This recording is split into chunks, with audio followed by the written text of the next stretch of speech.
राजेश चौधरी साहब बीजेपी से हमारे साथ मौजूद हैं।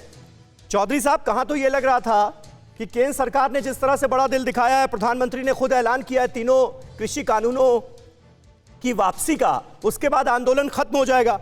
यहां तो आंदोलन को तेज करने की तैयारी हो रही है।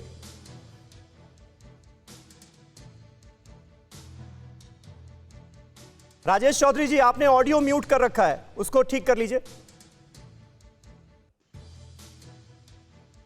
आवाज आ रही है मेरी? जी आ रही है, अब बोलिए। सरकार ने सरकार के देश के प्रधानमंत्री ने देश को संबोधित करते हुए कहा कि किसानों की सबसे प्रमुख मांग थी कि 3 किसान कानूनों को वापस लिया जाए। वो वापस हो गए। प्रधानमंत्री ने देश के सामने आकर के माफी मांगी कि हम किसानों के एक वर्ग को नहीं समझा पाए। अब देश के प्रधानमंत्री टेलीविजन पे आकर के देश को संबोधित करते हुए कह रहे हैं, और आने वाले कुछ समय में पार्लियामेंट का सत्र है, संसद का सत्र आयोजित होने वाला है, उसमें जो उसकी कानूनी प्रक्रिया वापस लेने की वो प्रक्रिया कर ली जाएगी। इसके बाद ये लोग नहीं मान रहे हैं तो ये तो इनको डिसीजन करना होगा। सबसे पहले तो ये था कि वापस तब जाएंगे जब पहले कानून वापस हो जाए। कानून वापस हो गए, हमने ये मान लिया कि हम नहीं समझा पाए, उसके लिए अच्छा था बुरा था उस विषय में मैं नहीं जाऊंगा। तो अब जब संसद का भरोसा क्यों नहीं दिला पा रहे हैं तो नहीं, किसानों को भरोसा है, नेताओं को भरोसा नहीं है। किसानों को भरोसा है, जनता को भरोसा है, देश के हर नागरिक को भरोसा है।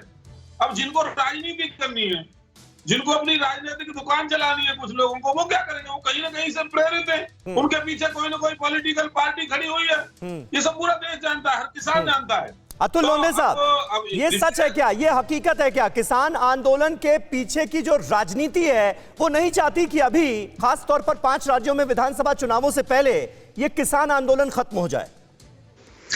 समीर भाई, मुझे एक बात बताइए, आज बात होनी चाहिए थी साक्षी महाराज ने जो कहा। साक्षी महाराज सांसद है ना, उन्होंने क्या कहा? उन्होंने फिर वही राग अलापा कि वहां पाकिस्तान जिंदाबाद के नारे लगे हैं किसान आंदोलन में, खालिस्तान जिंदाबाद के नारे लगे हैं। नहीं, उन्होंने ये भी कहा कि बिल बनते हैं, बिगड़ते हैं और फिर वापस आ जाते हैं। फिर वापस आ जाते हैं। हाँ, बस उसी पर आ रहा था मैं। दुष्यंत चौटाला जी ने भी इसी तरह की कुछ बात कही है। तो इनकी मंशा पे कैसा विश्वास किया जाए? और प्रधानमंत्री खुद को प्रधान सेवक कहते हैं, तो मालिकाना बर्ताव क्यों? कैबिनेट में पहले रखने के बाद ऐलान होना चाहिए था, लेकिन खुद आके ऐलान कर रहे। क्या मालिक है देश के? क्या देश में प्रक्रिया नहीं है, संसद नहीं है, कैबिनेट नहीं है? कैबिनेट को छोड़कर खुद ही आ जाते हैं, किसी को बताते नहीं है, किसी से चर्चा नहीं होती है। लेकिन ये तो कमाल हो गया। पहले आप कह रहे थे कि प्रधानमंत्री खुद आकर मिलते क्यों नहीं, प्रधानमंत्री खुद क्यों नहीं कुछ कहते। जब प्रधानमंत्री ने खुद आकर कह दिया तो आप कह रहे हैं क्या तानाशाही है क्या इस देश में? प्रधानमंत्री जो कहेंगे वो मान लिया जाएगा क्या? ये तो गजब हो गया। समीर अब्बास, बातचीत करना और बिल को वापस लेने का निर्णय लेना, बिल को वापस लेने के निर्णय का एक प्रक्रिया होती है, कैबिनेट है देश में। प्रधानमंत्री सब कुछ नहीं है, प्रधान सेवक कहते हैं ना खुद को। तो मेरा सवाल यह है कि मालिकाना बर्ताव क्यों?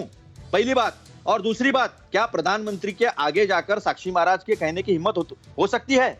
यानी फिर धोखा होने की संभावना है, इसलिए किसान जो है वो वहां से हटने को तैयार नहीं है। न्यूज़ टॉप 9 रोज सुबह 7 बजे और शाम 7 बजे सिर्फ TV9 भारतवर्ष पर।